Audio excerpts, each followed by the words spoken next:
Hi hello നമസ്കാരം. ഹമദാസ് മൾട്ടിക്കോട്ടിലേക്ക് സ്വാഗതം. നമുക്കിന്ന് തക്കാളി വെച്ചിട്ട് നല്ലൊരു സൈഡ് ഡിഷ് ഉണ്ടാക്കിയെടുത്താലോ. ചപ്പാത്തിക്കും പൂരിക്കും അപ്പത്തിനും ഇഡ്ഡലിക്കും ദോശയ്ക്കും എല്ലാം നന്നായിട്ട് ചേർന്ന് പോകുന്ന ഒരു സൈഡ് ഡിഷാണ്. ഉണ്ടാക്കിയെടുക്കാൻ വളരെ എളുപ്പമാണ്. അതിലേക്ക് ഞാനൊരു പാത്രം അടുപ്പത്ത് വെച്ച് കൊടുത്തിട്ടുണ്ട്. 2.5 ടേബിൾ സ്പൂൺ വെജിറ്റബിൾ ഓയിലാണ് ഞാൻ ചേർത്ത് കൊടുക്കുന്നത്.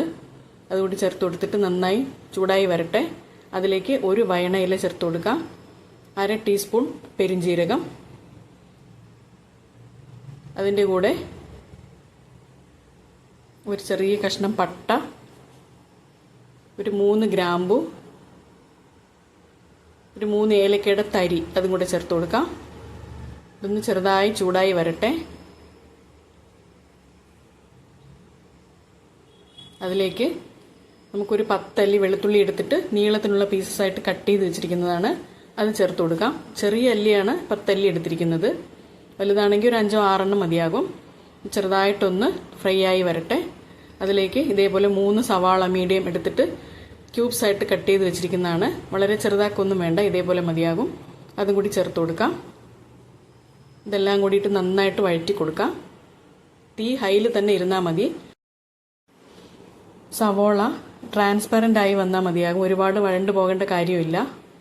നമുക്കിത് നന്നായിട്ടൊന്ന് ഇളക്കി വെച്ച് കൊടുക്കാം. ചെറുതായിട്ട് കളർ മാറി തുടങ്ങിയിട്ടുണ്ട് സവോളയ്ക്ക്. സവോള ട്രാൻസ്പെറൻ്റ് ആയി വന്നിട്ടുണ്ട്, കണ്ണാടി പരുവം ആയിട്ടുണ്ട്. ഇത്രയും മതിയാകും.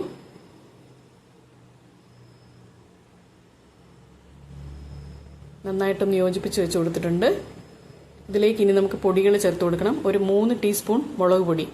ഇത് എരിവില്ലാത്ത മുളക് പൊടിയാണ്, അതുകൊണ്ടാണ് 3 ടീസ്പൂൺ ചേർക്കുന്നത്. എരിവ് ഓരോർക്ക് ആവശ്യമുള്ളത് ചേർക്കാം കേട്ടോ. അതിൻ്റെ പകുതി മല്ലിപ്പൊടി ചേർത്ത് കൊടുക്കണം. ഞാനിപ്പോൾ ഇതിൻ്റെ കൂടെ ഒരു 1.5 ടീസ്പൂൺ മല്ലിപ്പൊടിയും കൂടെ ചേർത്ത് കൊടുക്കുന്നുണ്ട്.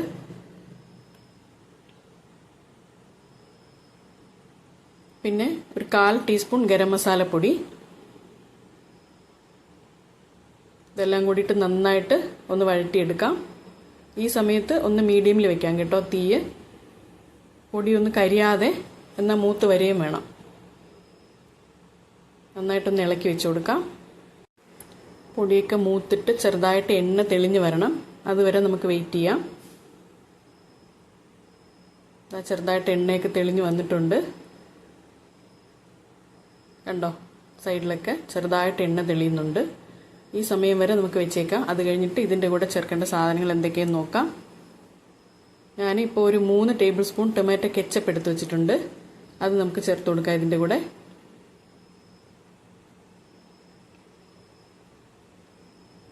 അതിൻ്റെ കൂടെ തന്നെ ഒരു 3/4 ടേബിൾ സ്പൂൺ ഡാർക്ക് സോയ സോസാണ്. സാധാരണ നോർമൽ സോയ ആണെന്നുണ്ടെങ്കിൽ ഒരു 1.5 ടേബിൾ സ്പൂൺ വരെ ചേർക്കാം. അതും കൂടെ ചേർത്തിട്ട് നന്നായിട്ട് എല്ലാം കൂടി ഒന്ന് യോജിപ്പിച്ച് വെക്കാം.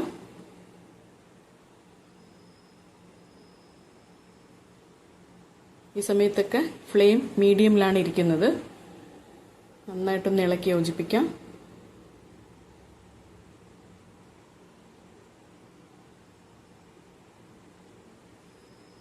ഇതിൻ്റെ കൂടെ ഇനി നമുക്ക് ചേർക്കാനുള്ളത് തക്കാളിയാണ്. ഞാനൊരു മീഡിയം സൈസ് തക്കാളി 6 എടുത്തിട്ട് ഇതേപോലെ ക്യൂബ്സ് ആയിട്ട് കട്ട് ചെയ്ത് വെച്ചിരിക്കുന്നതാണ്. അതും കൂടി നമുക്ക് ചേർത്ത് കൊടുക്കാം. ഇപ്പോൾ തീ ഹൈയിൽ വെക്കാം. കാരണം തക്കാളി വഴണ്ട് പോകേണ്ട കാര്യമില്ല. ജസ്റ്റ് ഒന്ന് വെന്ത് വന്നാൽ മാത്രം മതി.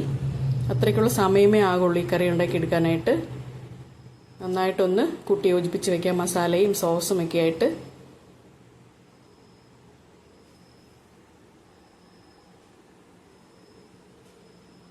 നന്നായിട്ട് ഇളക്കി യോജിപ്പിച്ച് വെച്ചിട്ടുണ്ട്. ഇതിലേക്ക് ഉപ്പ് ചേർത്ത് കൊടുക്കുകയാണ്. ഒരു 3/4 ടീസ്പൂൺ ഉപ്പ് ചേർക്കുന്നുണ്ട്. സോസിലൊക്കെ ഉപ്പുണ്ടാവും, അതുകൊണ്ട് ഉപ്പ് നോക്കിയിട്ട് ചേർത്താൽ മതി.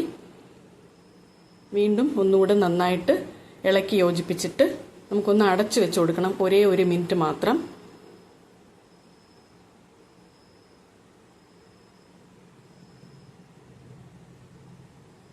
ഒരു മിനിറ്റ് കഴിഞ്ഞിട്ട് നമുക്ക് നോക്കാം. 1 മിനിറ്റ് ആയിട്ടുണ്ട്. നമുക്ക് ലിഡ് തുറന്ന് നോക്കാം. തക്കാളി നന്നായിട്ട് വെന്തിട്ടുണ്ട്, എന്നാൽ ഉടഞ്ഞു പോയിട്ടുമില്ല. ഈ പരുവത്തിന് വേണം ഇരിക്കാനായിട്ട്.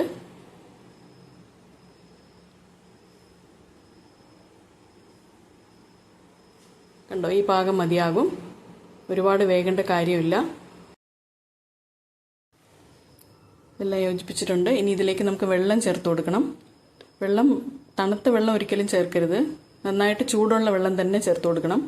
ഞാനൊരു 1.5 ഗ്ലാസ് നല്ല തിളച്ച വെള്ളമാണ് ഇതിൻ്റെ കൂടെ ചേർത്ത് കൊടുക്കുന്നത്. അതും കൂടി ചേർത്തിട്ട് നന്നായിട്ട് യോജിപ്പിച്ച് വയ്ക്കാം. അപ്പോൾ ഈ ഗ്രേവി അത്ര തിക്നെസ് ഇല്ലാതിരിക്കുകയാണ്. അപ്പോൾ ഇതിലേക്ക് നമുക്കൊരു സാധനം ചേർത്ത് കൊടുക്കാനുണ്ട്. കോൺഫ്ലോർ ആണ്. 1 ടേബിൾ സ്പൂൺ കോൺഫ്ലോർ ഞാൻ എടുത്തു വെച്ചിട്ടുണ്ട്. അതിലേക്ക് തണുത്ത വെള്ളം കുറച്ച് ചേർത്തിട്ട്, ഒരു 1/4 ഗ്ലാസ് തണുത്ത വെള്ളം ചേർത്തിട്ട് നന്നായി മിക്സ് ചെയ്തിട്ട് തിളച്ചുകൊണ്ടിരിക്കുന്ന കറിയിലേക്ക് ചേർത്ത് നന്നായിട്ട് ഇളക്കി കൊടുക്കണം. കട്ടയൊന്നും ഇല്ലാതെ നന്നായിട്ട് ഇളക്കിയിട്ട് ഒരു കൈ കൊണ്ട് ഒഴിച്ചു കൊടുക്കുന്ന സമയത്ത് മറ്റേ കൈ കൊണ്ട് സ്പൂൺ വെച്ചിട്ട് നന്നായിട്ട് ഇളക്കി കൊടുക്കണം. അല്ലെങ്കിൽ അടിയിൽ അത് കട്ട പിടിച്ചു പോകും. കോൺഫ്ലവർ എല്ലാ ഭാഗത്തും എത്തുന്ന പോലെ നന്നായിട്ടൊന്ന് മിക്സ് ചെയ്ത് വെച്ച് കൊടുക്കാം.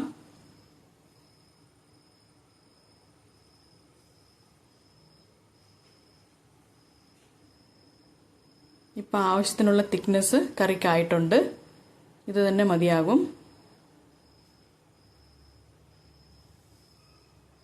നന്നായിട്ട് യോജിപ്പിച്ച് വെച്ച് കൊടുത്തിട്ടുണ്ട്. കണ്ടോ, കറിയുടെ തിക്നെസ് ഇത്രയുണ്ട്. അത് മതിയാകും. ഇനി ഇതിലേക്ക് ഒരു 1/4 ടീസ്പൂൺ ഗരം മസാല വീണ്ടും ചേർത്ത് കൊടുക്കുകയാണ്. അതിൻ്റെ കൂടെ തന്നെ 1/2 ടീസ്പൂൺ വറുത്ത് പൊടിച്ച ജീരകത്തിൻ്റെ പൊടി ചേർക്കുന്നുണ്ട്. അത് 1/2 ടീസ്പൂണാണ് ചേർക്കുന്നത്. ഇതൊക്കെ ചേർക്കുമ്പോൾ നല്ല ഫ്ലേവറാണ് കേട്ടോ. അതും കൂടി ചേർത്തിട്ടുണ്ട്. നന്നായിട്ടൊന്ന് മിക്സ് ചെയ്തെടുക്കാം. തക്കാളി ഒന്നും ഉടഞ്ഞു പോകാത്ത രീതിയിൽ ഒന്ന് മിക്സ് ചെയ്തെടുക്കാം. ഇതിൻ്റെ കൂടെ ഞാൻ ഒരു ടേസ്റ്റിനും ഭംഗിക്കും വേണ്ടി വെളുത്ത എള്ള് 1 ടേബിൾ സ്പൂൺ ചേർത്ത് കൊടുക്കുന്നുണ്ട്.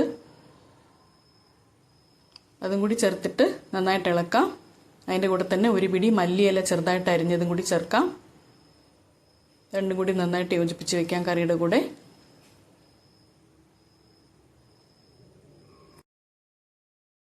നമ്മുടെ എളുപ്പം റെഡിയാക്കാൻ പറ്റുന്ന തക്കാളി ഗ്രേവി ഇവിടെ റെഡിയായിട്ടുണ്ട്. എല്ലാവരും ഇതൊന്ന് ട്രൈ ചെയ്ത് നോക്കുക. നല്ല ടേസ്റ്റാണ്. സമയവും അധികം വേണ്ട. വീട്ടിലുള്ള ചേരുവ വെച്ചിട്ട് നമുക്ക് ചെയ്തെടുക്കാൻ പറ്റുന്ന നല്ലൊരു സൈഡ് ഡിഷാണ്. ഈ വീഡിയോ ഇഷ്ടമാകുന്നുണ്ടെങ്കിൽ ഒന്ന് ലൈക്ക് ചെയ്യുക, ഷെയർ ചെയ്യുക, സബ്സ്ക്രൈബ് ചെയ്യുക കേട്ടോ. ഇനി ഇതുപോലെ നല്ലൊരു ഐറ്റമായിട്ട് കാണുന്നത് വരെ നന്ദി, നമസ്കാരം.